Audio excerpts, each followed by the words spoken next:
to Master Your Life with Kate McKay, a show exclusively dedicated to uncovering the path to excellence through powerful stories of grit and determination. I am Kate McKay, and I'm absolutely thrilled to have you as a part of this journey as we lean into a new and different approach to looking and living from a place of mastery. We are all masters, and our goal in life is to embrace this journey of our own mastery so that we can merge and guide and teach and inspire others to live within their greatness. We all have greatness within us, and I'm here to shine the light and to share the light with some amazing guests who are going to share their own path to mastery in ways that we can up-level each other on this crazy, crazy journey we call life.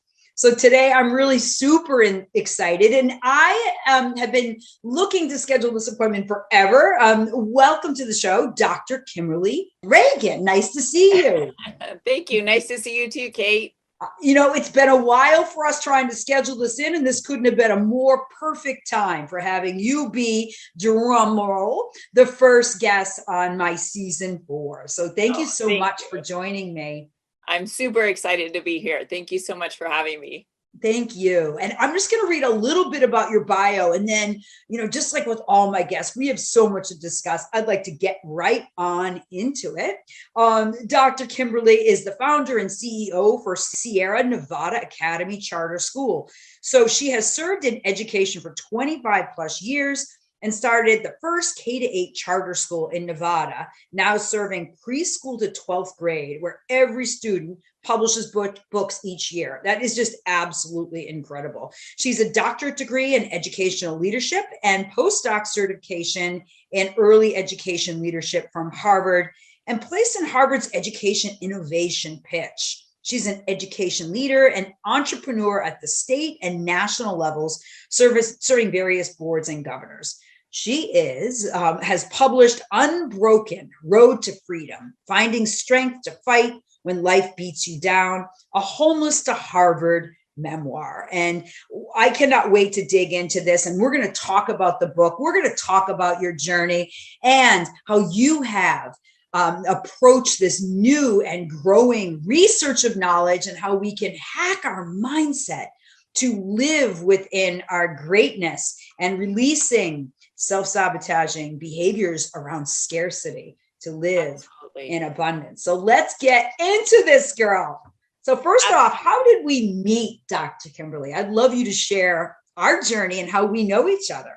So we actually met as part of Self-Publishing School's Author Advantage Accelerator with Chandler Bolt. And we were the inaugural class together. So we were able to not only work through our own books that we were working on and businesses that we were working on, but also just the uniqueness of our group being the inaugural group. We really got to bond, and we were face-to-face before COVID. So I think that helped all of us, really unite as a group. And I think many of us are still really connected and able to lean on each other and throw ideas back and forth and support each other in growing. Absolutely. And I think that's the biggest piece, isn't it? Is as we reach and grow and we shift into a new way of being, how important it is to have this tribe of people that hold us to our highest and best. Because the truth is, the people that are around you right now, viewers and listeners,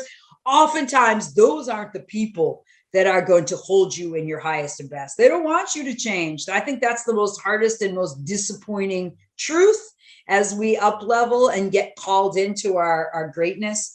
And I'd love to hear your story. Boy, coming from a place of poverty and scarcity, born into it, Dr. Kimberly, and talked about your journey. What was your childhood like? So like many children born into poverty, you don't realize that you're poor. You're just, this is who you are. And I realized that there was an inherent agreement that I took on without even realizing that I took it on. I agree not to be, not to see, not to feel, not to think, not to want, not to need, not to say, not to be.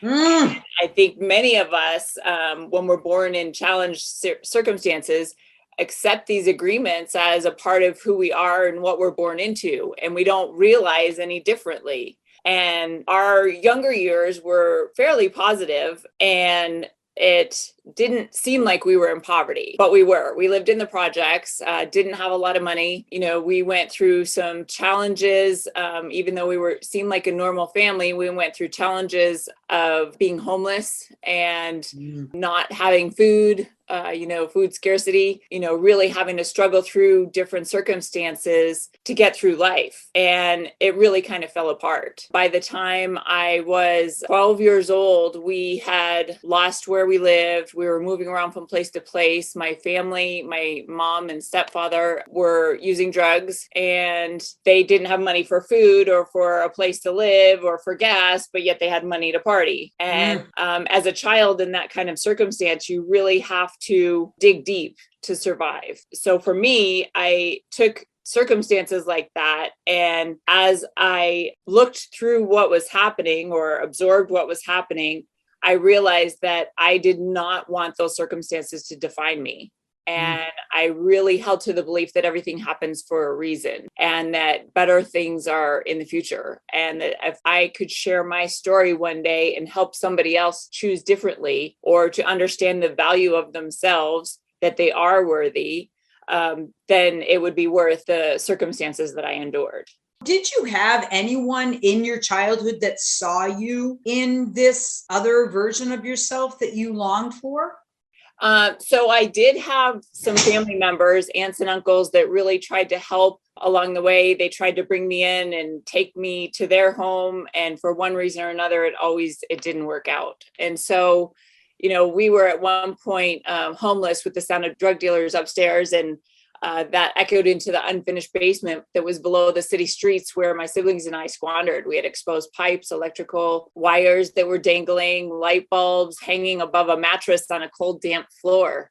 And, it felt cold and dirty, and so did I. We had moved, 8 times and switched schools within 2 years before I turned to the streets as a runaway by 13. And I had family who tried to help, but they just didn't have the resources to be able to do it, or the depth and understanding of what I endured. As I have family that read my book now, they're like, wow, we knew that something wasn't right, but we really didn't understand the depth of what was occurring. And placed myself in foster care by the time I was 14. My mother forced me to marry a dangerous abuser by 15. By 17, I had fled to Florida. When sleeping with scissors under my mattress was no longer safe. And I went into hiding in the Gulf of Mexico coast in Florida. And, after a year sitting on a sandy beach, I realized that I felt unworthy, broken, and trapped. And I was living a life that wasn't mine.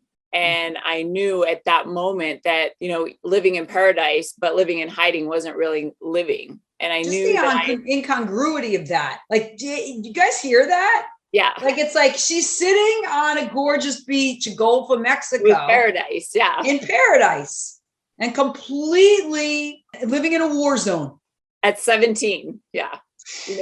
And in that time, I was so deathly afraid of this person, like they had gun to my head, gonna kill me kind of stuff. I was so deathly afraid of this person. I was always turning around, looking behind my back, wondering if they would find me. And so that kind of living in fear is not living. And I knew that I had to go back and fight and face my past and fight for a future that was worth living. And I did pay the ultimate price of my freedom. And, he stalked and haunted and taunted me. And there were physical altercations, shooting at us. He taunted the police, said he would kill me mentally if he couldn't physically, but I just refused to give in. I knew that I had a bigger purpose, a greater purpose. And so I just knew I had to confront my roots and face who I was supposed to be and embrace who I was supposed to be, in order to disrupt that generational familial dysfunction and poverty.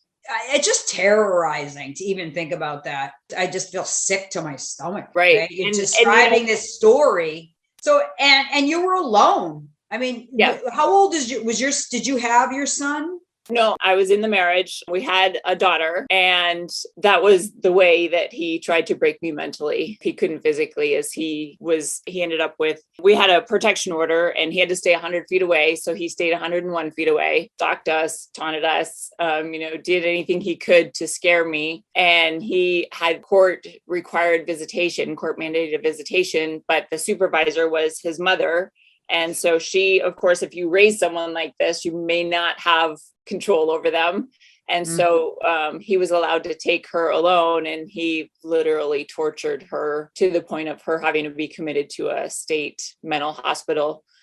He abused her physically, sexually, put her in child pornography, just horrific events. I am like literally goosebumped out and like literally, yeah. I'm really sorry that you had to be in that situation. I'm really, really sorry. And you didn't deserve to be in that place, man. It's so intense. And anyone who's listening that something is going on with someone you love that's in that level of suffering, it's our obligation. I'm going to like bawl my eyes out right now. It's our obligation to do something to help people who are trapped and victimized. Maybe it's just my Catholic upbringing, but it's just, I am righteous in that feeling. And I would love it if you would share ways that people can help in that situation. What do you want people to know from that 17-year-old perspective, Boo? Well, I think that really finding the worth and value in yourself and in pursuing life is so important. And, as Tony Robbins says, you're only one decision away from changing your life. And if you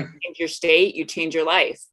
And that's so powerful and so true.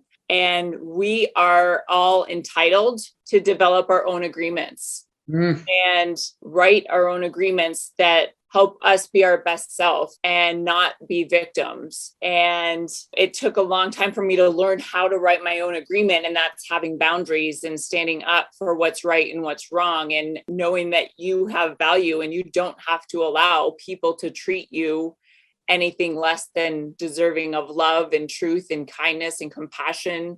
And it takes a lot of affirmations, meditations, whether it's and working on yourself, whether it's working on mindset or your physical body or your health, or it really takes that diligence and belief in yourself to continue to keep going.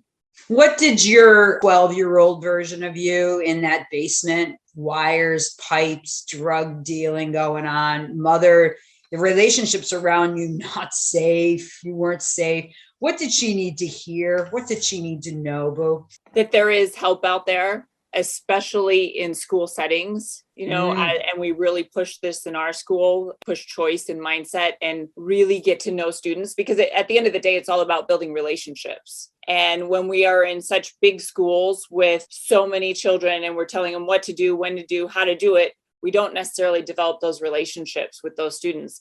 And that's how we best help students. In my book, I even share some really priceless moments that I had with educators that impacted me and made a difference and actually helped me start the school that I started. Can you share one of those stories, an impactful story? I would love that. So one of the stories was, in second grade, we worked in centers and we had a book publishing center. And so I published my own book. I was so nervous and so afraid. And my teacher took that book and she absolutely loved it and shared it with everybody, put it on display, and just made such a big deal out of it, and it was in the class library. And such a small moment at like 7 years old, I knew then I'm going to publish a book someday. I knew that I would publish a book. Were you afraid of that level of attention? I'm just curious about that, because if you're living in fear of not being seen, and then someone holds you up to be seen, that's kind of interesting, isn't it?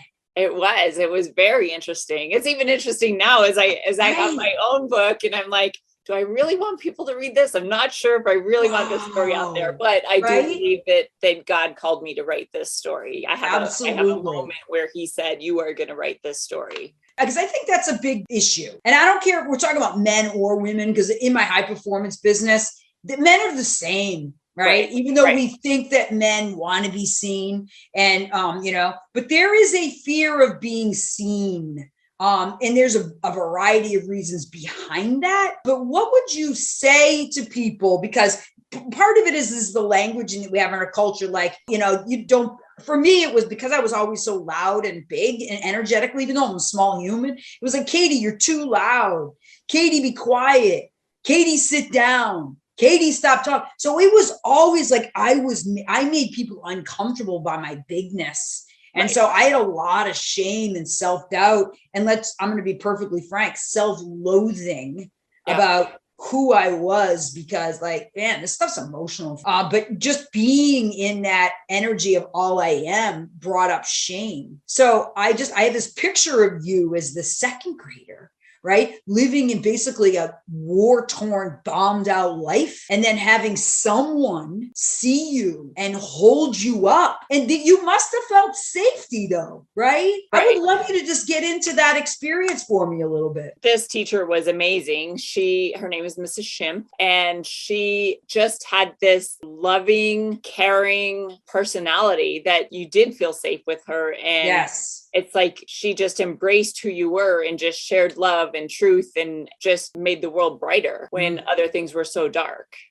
Wow. That woman was a miracle worker. She was. And so we hope that all the teachers at our school can emulate that in some way. Wow, really help students feel important and seen and heard. And, I went to my school a couple of days ago and we did a photo shoot, and I had students coming out and giving me hugs and they were so happy to be part of the photo shoot. And some of the girls that came up, they're like, really? You want me in the picture? Really? And I'm like, yes, I want you in this picture. Get over here. Yes.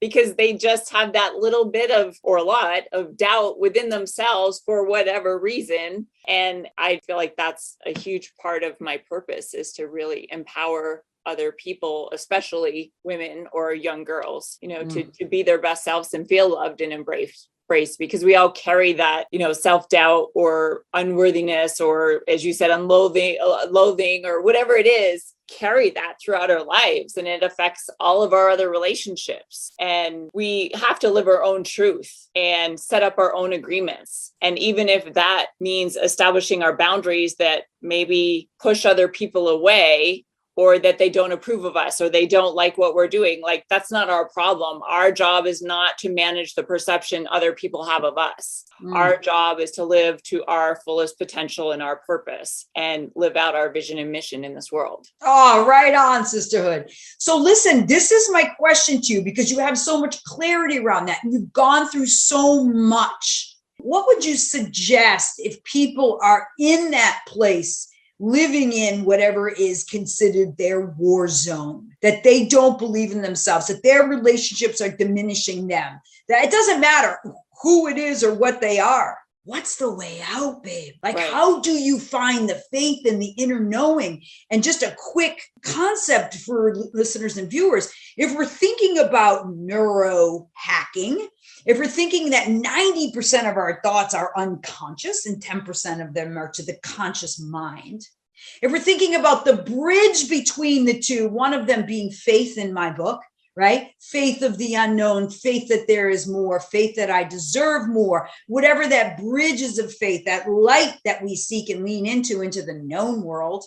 The other piece of it is our mindset, which is I can choose a different choice, that I have the power to choose. That is just incredible awareness. But how do we teach that, Kim? How do we teach? I think that it starts, one is making the initial choice, I'm going to live my life the way I want to live my life. And that doesn't mean it's just going to all happen automatically. There's going to be challenges, there's going to be obstacles, and you're going to have to be your best cheerleader in that, whether that's being a loud cheerleader or a silent cheerleader. You need to know within yourself what the value is that you bring to the table, and believing in it, that value is really imperative, especially in those moments where you feel at your worst self. And even once you're successful and you have a doctorate and you've gone to Harvard, you still have those moments of doubt. They still creep up. Especially, it's not even just it's like, It's like there is moments of that, right? But it's like, what's that future vision? And I love it. Like, what are the agreements that I'm making with myself? And what would be the questions, Kim, that people could ask themselves? Because I think that the number one thing we're not taught is what are the questions that we can ask ourselves to get us out of the hole? Because sometimes we're just like, survival just makes you just be like, what's the next step so that I can avoid being whatever? It's like, strategically, from a strategic perspective, right? Just to survive. But if we want to thrive, if we want to create these agreements, if we want to move into the light of the future, what are some questions that you would suggest the viewers and listeners to ask themselves? I would suggest folks ask themselves what they want for themselves. Start to consider what their purpose is and what their future looks like. But you can't get overwhelmed by looking at such a big picture, which, something Chandler taught me, you're so global, hone it down. And so what is the very next step? And maybe that step is getting out of the bed in the morning, put your feet on the floor and start moving. It's not letting the mindset take over, the negative mindset take over that limits you in your beliefs. It's, I'm going to keep moving forward. Yes, I feel sad because of this, or yes, I'm down because this has happened, or I have to endure this circumstance. Is it time to claim your inner warrior? Please grab my latest copy of my book, Claim Your Inner Warrior, available now on Amazon. But I'm going to keep moving forward. And that keep me moving forward is, getting out of bed. Maybe it's making your bed. Maybe it's establishing a morning routine so that you set up that safety and security within your own self. If you don't have a bed and you're on the floor in the basement, it's holding on to the notion that everything happens for a reason, and that I can use this moment later to help myself or help somebody else, which is what I look to a lot. I often said that there's a reason that I'm enduring this.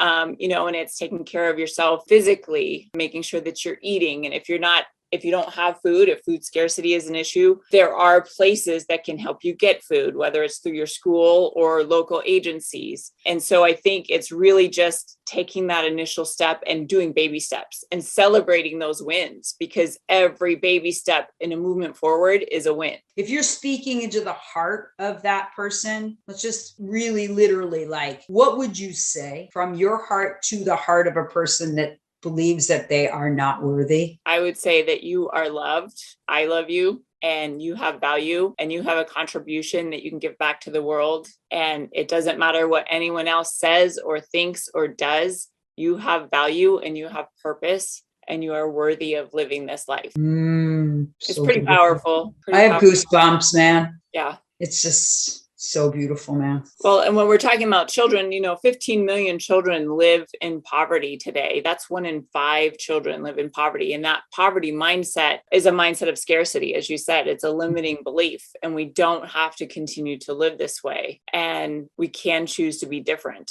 People hear poverty and they think that it's always related to money, but really it's not. It's really more about that scarcity mindset. It's not just a monetary thing. It's that scarcity mindset, or that victim mindset, or that I don't have enough, I'm not enough. There's so many pieces that go into the poverty mindset. Sure, totally. When you're speaking about faith, what would be your definition of faith?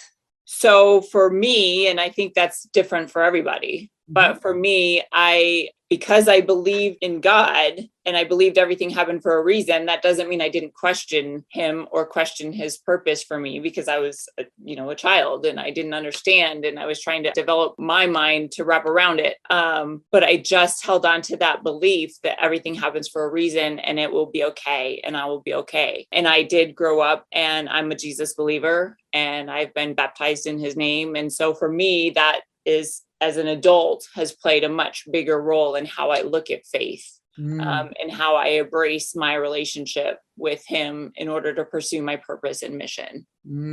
So beautiful. So what would be your definition? Faith is the belief in something greater than yourself, and that there's a path and a purpose for each person. And holding on to that belief will get you through even the darkest days. So beautiful. Thank you for that. So I'm going to actually do the opposite of what Chandler said. Because he's like getting more granular, right? And I want you to take it and go the opposite, because I'm a high performance coach. And so I often talk about like the school building, like the school that you've created. You built a new building and it's gorgeous, and you're hands-on friggin' in this situation, raising money, like you're just the person behind this incredible concept, which you're turning into actually a methodology and a system that you can monetize and grow and have a greater effect. Okay. So what I would like you to do is take this globally, take this almost like other levels, literally way beyond like your wildest dream type of thing.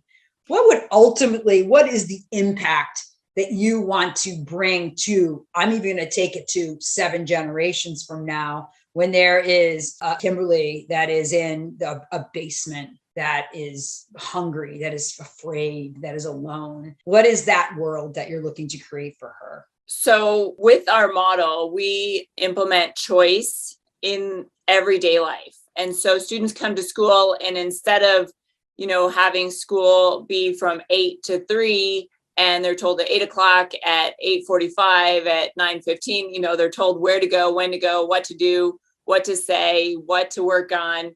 We actually open up those doors, and we teach students the core skills, the power lessons that they need to know in order to pursue completing projects. And that can be research, that can be the book publishing, whatever it is they're pursuing, they choose when and how they're learning. And that empowers students. It promotes self-agency, executive functioning, metacognition, and it empowers students to take control over their education.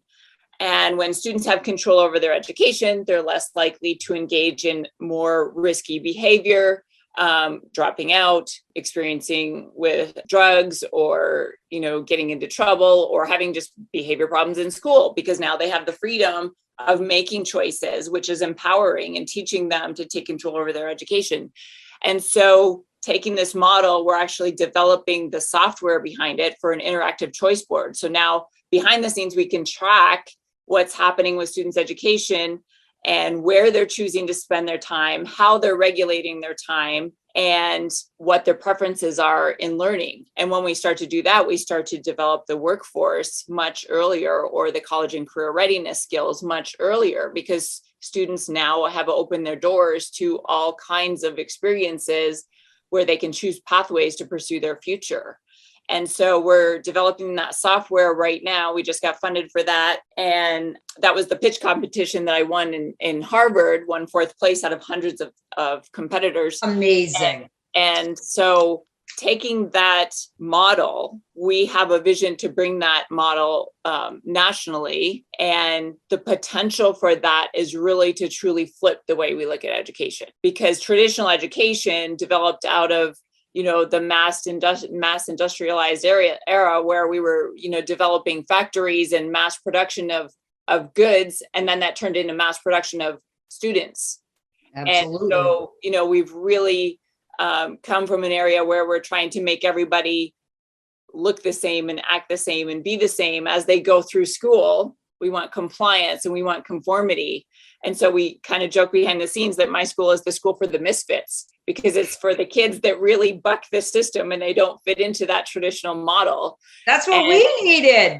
Exactly. We create what we needed, right? Right. I never, and that's why I just love my work as a high performance coach, because I was similar to you, right? Just because I grew up in a big family, where it was crazy and we didn't have a ton of money, right? We just didn't. And because that's just the premise, that many kids, it's just crazy. And so I never got opportunity until I got shipped off to private high school when I was a junior in high school, because my mom and my dad were like, Kate isn't going to go down the same road that the rest of my siblings did.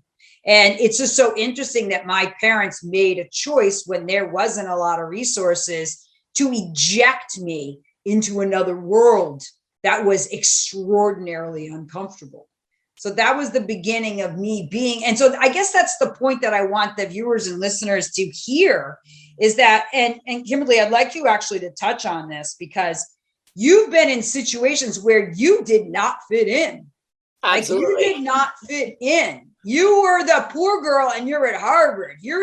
So, when you think about that, like I never fit in, and I was always very uncomfortable that I was always thrown into situations, as I think you were, where I didn't fit in, and I had to grow and realize that I didn't want to fit in. That Absolutely. Actually the truth was that I wasn't supposed to fit in. Right. You're an outlier. I embrace that, being an outlier. Right. Yeah. And so anyone who's listening to think in any way that this is easy, I want you to know we're not talking about a process that's easy. This is hard, but it also comes back to this mindset conversation about how are you hacking your belief system around stress, about worthiness, about food. It doesn't matter what we're talking about, love, sex. Right. How are we hacking our belief systems that were ingrained in us at birth through generational trauma?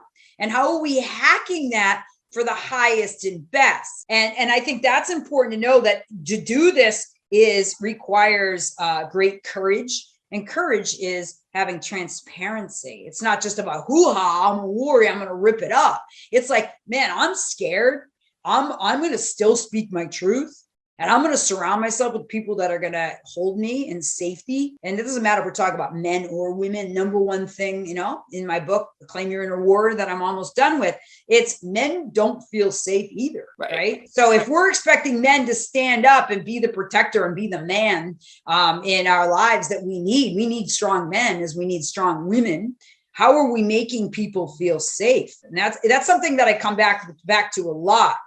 And I don't know. I just go on that rant because I think that it's so important for people to know. Like, people look at you and Dr. Kim, and they're like, man, she's beautiful, she's talented, she's smart, she's got it all going on, right? And from that place, what do you want people to know? Well, it's funny because I get the reverse discrimination where people hear I've been to Harvard, and so they think that that was given to me. When it's the complete opposite. Like, I had to work every moment of my life to get to that point, to enjoy that opportunity that I had. And I think that we can come into our best selves and find success in our career and personal relationships and whatever it is, but we have to keep growing.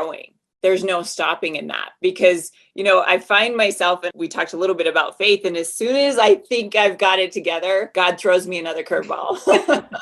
And so then I have to rethink, wait, I just wrote about this in my book, and now am I a hypocrite? Because now I'm kind of back in the mindset where I'm questioning if I'm worthy, or because of whatever circumstances have come about. And so I have to take a step back and think, well, this is just another opportunity for you to practice patience with yourself, and practice that you truly are worthy, or that you love yourself, or you're deserving of safety, or you're deserving of love, because you forget you're living day-to-day life sometimes, right? Right. It's a practice. It's a total practice. And I love it that you said at the beginning that you're worthy, and that there's a value, and it's pursuing the light. That's what you had said earlier. And that you're entitled to develop these agreements. And every single day it's living into the agreements and putting structure around this work, right? Absolutely. But knowing it is suffering. I would love your insight on this when we talk about, and we could go on for part 2, 3, 4, 5, and 6 here, because I just love this conversation. It's so valuable. Just thank you so much. But when we're talking about creating structure around it, and what's your take on mindset and how we can view stress in a positive way, even? Curious about that from you. So it's really interesting because I've endured so much stress. I now have this thing, it's called adrenal fatigue syndrome, which happens when your adrenal glands in your stress system, your response to stress, your pituitary gland in your head, and all that stops working, stops producing the correct chemicals to address stress. And so I literally have to focus on and make sure that I'm taking care of myself with sleep and eating right and being healthy, because if I don't do those things, this immune disorder that I have, my body attacks itself. And so I really have to pay attention to how I manage stress. And there can be positive stress, I just signed up for this Odyssey Reno Tahoe race. It's a 178-mile race with 12 other women. And so it's a 24-hour race where we run 178 miles within our team. Everybody takes a leg. And so that's a stress in itself. I'm like, oh my God, what did I sign up for? How am I going to do this? Yes. That's a positive stress, and so I know the steps. I need to focus. I need to train. I need to weight train. I need to do yoga. I need to eat right and be my best self physically as well as mentally. But there can be negative stresses that come about, which, can be relationships or circumstances or financial issues or whatever it is. Those other stresses still come about. And I think it's about taking the opportunities and the time to really reflect on what's happening, why that circumstance is presenting itself, what is the outcome that you want. And also, I think it's pivotal to let go of the control of the outcome, especially when it has to do with relationships, because we can't control the outcome, but we can only live in our own truth and our own purpose and let the rest fall into place as it should. Yeah, absolutely wonderful. And thank you for bringing that up. A new program that I'm launching that I mentioned you briefly is Hack Your Brain for a Better Body, right? And so it really is, much of it is about how we manage our physical, emotional, spiritual, and mental energy. And, I think that that's what a lot of people are curious about, because I actually have a mastery in that. It's a place that I now self-honor, that it is a place where I can teach from, because I've had to, because of all the loss and stress and trauma that I've gone on, that it became non-negotiable. And if I know that God put me on a path to channel people up to their highest and best self, how important it is that self-honoring, self-care I have to be righteous about it. Yeah, absolutely. Just righteous. And it's cool. It's okay. And that's another piece of, maybe as women, but also men too. Men feel that same way, that man, I gotta take care of my health, but I'm putting protection and financial obligation, all these things in front of it. So, when you're looking at the stressors and, suicide, mental health issues, all of these that are up because people are feeling isolated. It's never been a more crucial time for us, you and I, to be partnering together to do the work we came here to do. So I'm just deeply grateful for you, and I'm deeply grateful for the work you're doing, and I'm going to support you. And, and as well, I really want to share all of your links in the show notes on ways that people can play and share with you. And obviously your book, talk to us about your book. We're going to share the link, and also obviously your contact information, how people can support you. She's shared so much, Dr. Kimberly, and I'm just really grateful to the stuff you shared. So thank you. I appreciate it so much. And if I could, I would like to share what my agreement is now, since I started with the agreement I was born with. So this is the non-silent agreement. So I agree to be, to see, to hear, to smell, to taste, to eat, to drink, to think, to work, to move, to feel, to want, to need, to say, to try, to fail, to laugh, to cry, to speak, to tell, to dance, to sing, to live, to pray, to love, to stand, to be, to be, to be. I think we can all wear that, we just all wear that. Just all of us can just shroud ourselves in that truth. It's an agreement that we all can share, and I'm holding in that, and I'm deeply grateful. Is that in your book? Yes, that's how I close my book. Yeah. So I start out the book with the silent agreement and end the book with the agreement that I've evolved to. It's incredible. Absolutely incredible. So the book, just share the title, and I will absolutely share the link in the show notes. So it's called Unbroken: Road to Freedom, Finding Strength to Fight When Life Beats You Down. That's fantastic. And again, we'll share your information and notes within the show notes here. And I'm deeply grateful for you, for the work that you do. And I just want to say I honor you. I appreciate you. And I'm deeply grateful that we had this, what I view as sacred time to hold and lift each other up as we rise into this crazy ride and bring the highest level of value into the work we do. So thank you very, very much. Absolutely. Thank you, Kate. I appreciate it so much and look forward to many days of working with you in the future. Amen. And thank you to all the viewers and listeners. I'm Kate McKay, and thank you for joining us to master your life. Until next time, make today amazing. Decide on the agreements that you'd like to make with yourself from this day forward. And I just want you to know I'm here cheering you on as you live into all you came here to be. So have an incredible day. And until next time, I'm Kate McKay. Talk soon. Have you picked up your copy of my best-selling book, Claim Your Inner Badass? Available on Amazon now. Go grab your copy.